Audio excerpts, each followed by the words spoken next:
Hi, it's Dennis Daly. You know, it isn't every day somebody turns 97. And one of the favorite citizens of Palm Springs is celebrating her 97th birthday today. Venerable entertainer Carol Channing. And if you know me well, you know that my favorite interview I ever did was with Carol Channing. So on her 97th birthday, let's go back to something I filed several years ago, a clip from that interview. I hope this doesn't sound like a naive question. Are you aware of the fact that you are one of the truly animated people when you speak? I mean, I can imagine you as a child. Today they probably would have given you Ritalin because you were too hyper. I was like that too. But you just light up when you talk. Oh, thank you. Well, no, you're talking about my solar plexus. You're talking about, see, if you were talking about income tax returns or something, I wouldn't have any life at all. Or certified public accounting, I would not, no, you're talking about the thing that makes life worth living. No, I was not animated particularly as a child. That I'm not aware, no one of us is aware of ourselves. I'm sure your parents told you, you are hyper. Mm-hmm.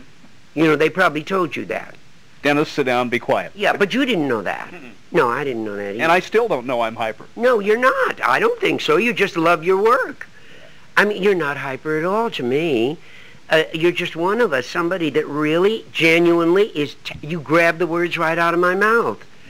If I'm talking to somebody not that interested in what I'm saying, I don't have very much energy. But see, what is the wonderful word? Symbiosis, they say, the chemistry between you and me.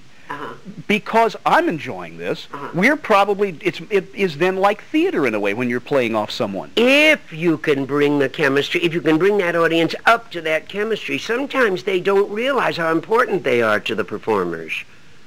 Sometimes they don't know that we listen, and that we feel, and we have tentacles, and we know even if they don't make any noise at all, they're with us. They hear it. They're concentrated.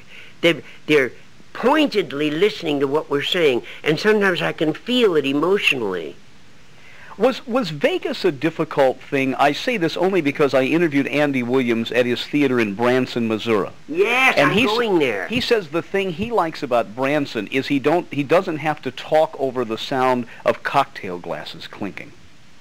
Oh, really? He finds it a more family, more attentive audience in Branson by its very nature than Vegas, yes. Because they came to see the entertainment.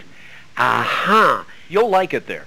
Oh, I'm glad to know that. I didn't know. It's like no other place. It's a little tiny Ozark town, like the character you were talking about. That's right. About 6 miles of very narrow road in which there must be 40 theaters that various stars have built, and all year round, not as much in the winter, but all year round, Tony Orlando, Andy Williams, the country stars, they're all there, and the place it's the biggest traffic jam since Los Angeles. Yes, I saw it on, was it 60 Minutes?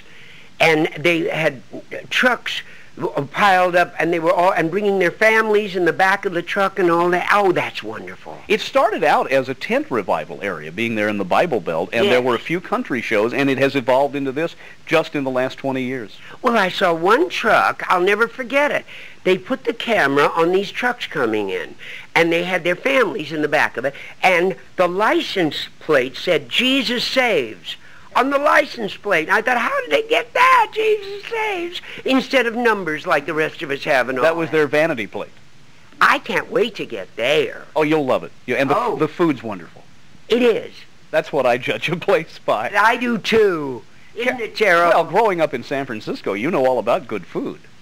Oh, yes, they do have good food there, don't they? Well, that's because the weather is brisk and you're hungry. I grew up hungry all the time. Well, my son says, I keep saying, gee, Chan, how can your father have the stamina to sit there and not finish his plate? I mean, that takes real discipline. He said, Mother, you forget. Not everybody was born hungry the way we are. I always tell people I don't see how they can use "I just ate" as an excuse for not being hungry.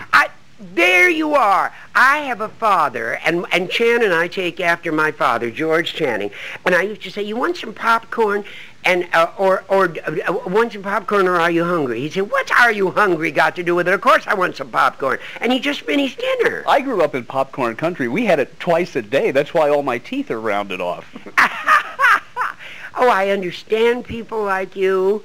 But then you appreciate colors, too. You appreciate painting. You appreciate... Oh, well, see, it's all creative work. That's what it is. One more thing. The arts, I started to say, the funding's being cut back. The funding is always being cut back on the arts. It seems to be a sacrificial lamb in any political campaign.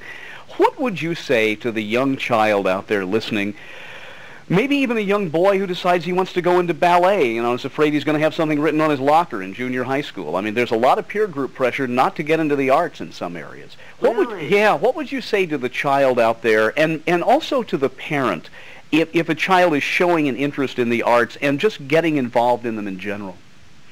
Well, I have to use my own experience. Growing up in San Francisco was like a metropolitan art colony. And I guess it was such a beautiful city that the artists of the world kind of gather there.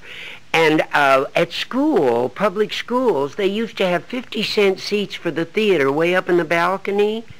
And now they have $2.50 seats. They're called the Carol Channing seats in the Curran and the Geary and the Orpheum, and the Carol Shorenstein made it that way. She got so mad. I said, "Carol, can you put the last 2 rows with just the least amount you can possibly put to charge for the seats?" See, I was exposed to theater, and I was exposed to the latest, they had Van Gogh's paintings there, and I looked at the cypress tree and I thought, isn't that funny? He was as insane as can be, but he painted that cypress tree as if it was insane, because he told the truth when he painted.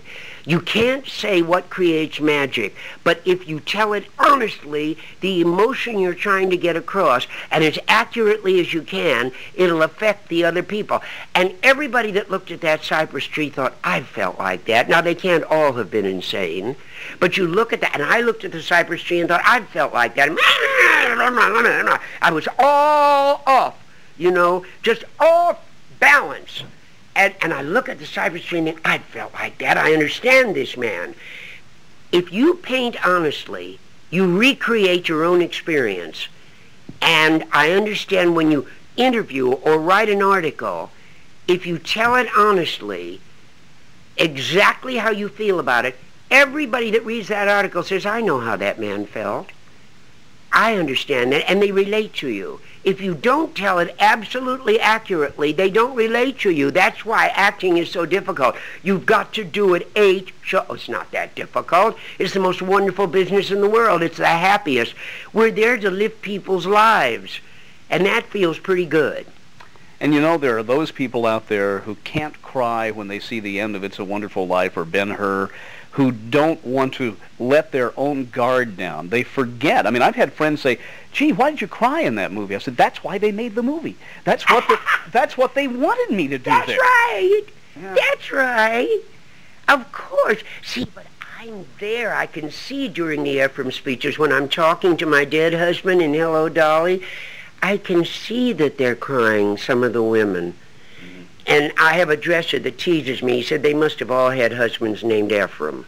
I said, no, they're crying because they remember. Because we've all experienced losing somebody. We've all experienced somebody near and dear to us dying. And they're crying because of that, and thank goodness I must have done it right. Could you just give us a little Hello, Dolly? Oh, I sound terrible without the orchestra. It is a production number. All right, hello, Dolly. Well, hello. No, wait a minute. Hello, Dennis Daly. Well, hello, Dennis Daly. It's so nice to have you here where you belong. Carol, thank you. Oh, I've enjoyed this, Dennis. I have. I don't usually, but I did today.